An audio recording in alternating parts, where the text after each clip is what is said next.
quad, groin, ankle injuries, the whole thing with her. Now, the Golden State Valkyries, first expansion team to make the playoffs in its first season. What do you make of their chances? Well, they've had an incredible season, a historic season, as you said, a first expansion team to make the postseason, and there's a ton of reasons to be optimistic about their future. Team development is clearly something they've proven that they can do, but do I like their chances in this first round series against the Minnesota Lynx? No, I do not. They fell in game one of their series 101-72, and frankly, at times, it wasn't even that close in the second half. WNYC is supported by Seed.com. Seed's DSO1 is a 24-strain 2-in-1 probiotic and prebiotic engineered to survive digestion, support healthy regularity, and promote whole body health. Learn more at seed.com/public.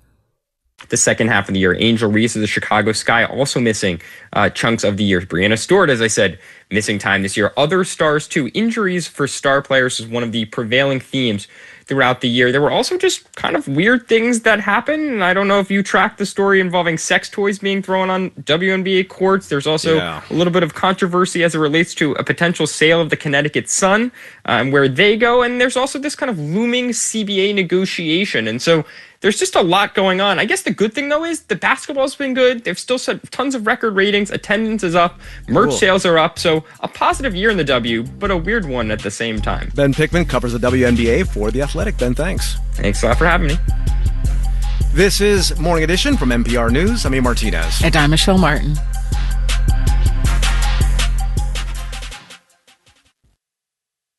WNYC is supported by Moderna.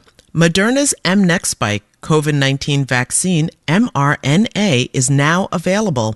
More information about mNEXSpike is available from local pharmacists and medical providers. Marketplace Morning Report is next, and later on Morning Edition, there's something in the water.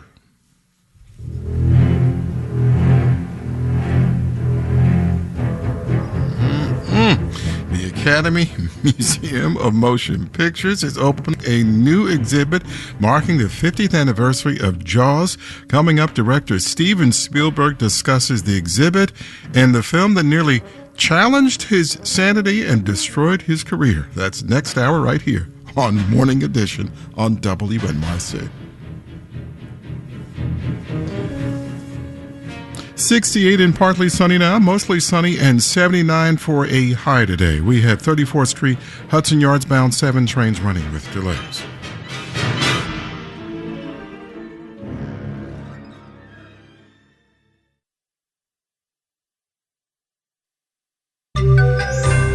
The U.S. and China are talking trade. Marketplace Morning Report is supported by Progressive Insurance, helping protect a wide variety of small businesses with over 30 customizable coverage options to choose from. It's small business protection that won't break the bank. Online quotes available at progressivecommercial.com. And by the United States Postal Service, offering stamps for purchase at over 40,000 supermarkets and drugstores and at wholesale clubs, Costco, Walmart, Sam's Club, and BJ's. From Marketplace, I'm Sabri Ben-Achour, in for David Brancaccio. U.S. and Chinese trade negotiators have begun a second day of talks today in Madrid.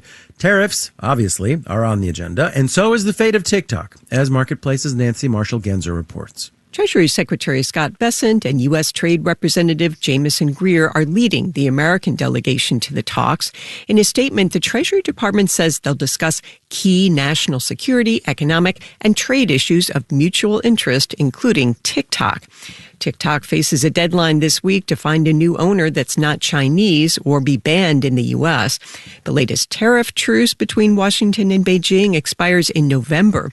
Besides tariffs, the two sides are expected to talk about shipments of rare earths from China and Chinese purchases of U.S. agricultural products. They could also lay the groundwork for a meeting between President Trump and Chinese leader Xi Jinping, possibly next month at the Asia-Pacific Economic Cooperation Forum in South Korea.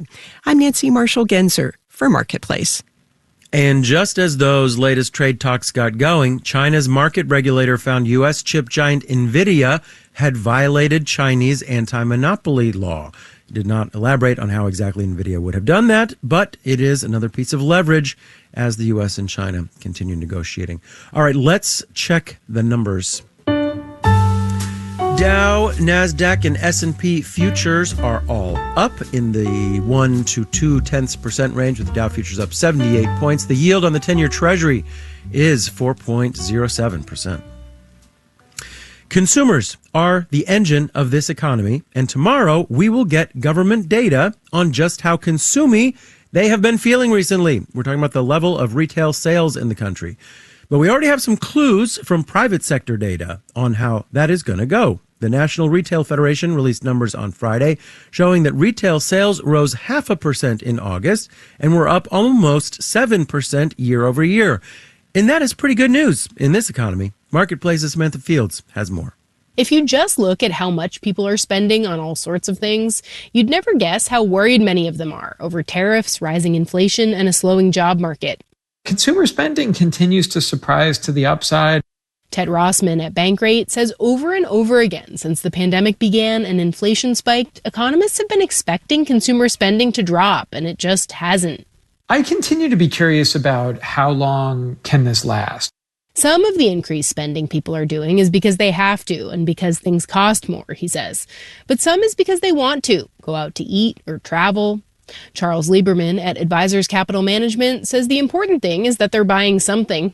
Does it really matter if you spend money on a tape recorder versus a steak? You're spending money. The main reason consumers were able to keep spending money in 2021 and 22 as prices rose is that they had a lot of savings from early in the pandemic. But Mark Matthews at the National Retail Federation says that's not the case anymore. The thing that is keeping consumers going right now are wages. Wages continue to exceed the rate of inflation. And as long as that's true, he says consumer spending will likely stay strong. I'm Samantha Fields for Marketplace. Marketplace Morning Report is supported by Avalara, providing cloud-based solutions for businesses to manage property tax compliance. Learn more at avalara.com/property tax. And by Schwab. Schwab offers investors choices like full-service wealth management, self-directed investing options, and trading on Thinkorswim. More at schwab.com. The Labor Department keeps track of the prices of imports coming into this country before any tariffs are applied. This is called the Import Price Index. It comes out tomorrow. And you can tell by looking at it who is paying for the tariffs. Basically, if import prices come down, it means foreign companies are lowering their prices to eat some of the tariff costs. They mostly have not been doing that this year so far. U.S. consumers and companies have been paying the tariffs, but there are some high-profile exceptions where import prices have fallen in recent months, and foreign exporters are trying to offset the cost of tariffs. Marketplace's Justin Ho reports. One category where import prices have fallen is computers and other electronics from China. Sudeep Saman at the consulting company Alex Partners says a lot of electronics manufacturing has moved away from China because of tariffs, and Chinese manufacturers want to keep the lights on. Because this caused a surplus capacity, the Chinese manufacturers are looking to further discount to fill that capacity. Saman says another reason is because manufacturers are worried that the president's tariffs will make their products too expensive in the U.S. If the prices are not at the right level in the United States, ultimately everybody loses. Other categories where import prices have been falling include Chinese apparel and fabricated metals. Megan Schoenberger, senior economist at KPMG, says the price of European beer, wine, and liquor is down too. They're actually down from December 2024 to July 2025, nearly 11%. Now, as of July, the tariff on those products was 10%. Schoenberger says that's a sign that many European exporters are concerned about losing market share to their American competitors. We expect there to be more discounting in sectors that have alternative domestic sources of supply. The U.S. does make a lot of wine. Schoenberger says many exporters will eventually have to pass tariff costs on to American consumers. But the alcohol industry is concerned that consumers can't handle many more price hikes, says Spiros Melandrakis with the research company Euromonitor. Any even minor price increases from this point onwards, in most cases, will translate into straightforward sales declines. Alcohol sales in the U.S. were already falling in the 3 years before the president's tariffs even took effect, according to Euromonitor. And Malandrakis says many alcohol importers and distributors here in the U.S. can't afford to absorb the cost of tariffs either.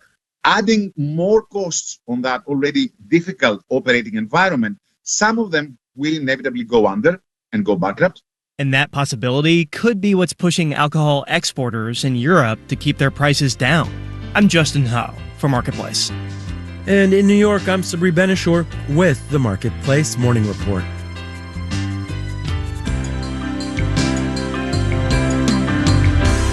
From APM, American Public Media.